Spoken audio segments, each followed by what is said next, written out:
pour les élections européennes. Je ne vais pas vous mentir. Les élections européennes, vous savez que ça ne sert pas à grand-chose. Alors il y a un risque, c'est que des Français se disent oh, « moi je ne vais pas aller voter ». Si vous n'allez pas voter, c'est Macron qui dira « c'est formidable ». Parce que c'est lui qui dira, vous avez vu des sondages qui donnent 24%, il dira en fait, bon, vous les gilets jaunes. Je signale que les gens qui veulent voter à l'Assemblée nationale devraient regarder ce qu'ont dit et fait les députés Front National depuis 35 ans. Il n'y a rien.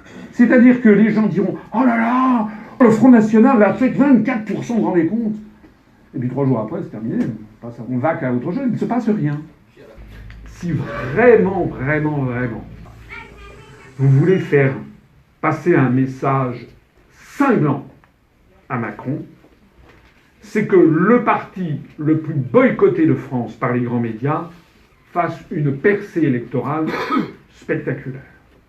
Et moi, je suis assez confiant, parce que je vois actuellement beaucoup de choses qui se passent. Si vous voulez vraiment donner un signal extrêmement important, vous avez un moyen de le faire, c'est de voter pour l'UPR. Et si nous avons des députés, c'est-à-dire si on dépasse 5%, c'est quand même pas la mer à boire, eh bien je vous assure, ce que n'ont jamais fait aucun député français depuis 40 ans, on fera ce qu'ont fait les Britanniques de Nigel Farage, et qu'à chaque fois qu'on aura la parole, faites-moi confiance, hein. Quand j'ai la parole, je la lâche peu.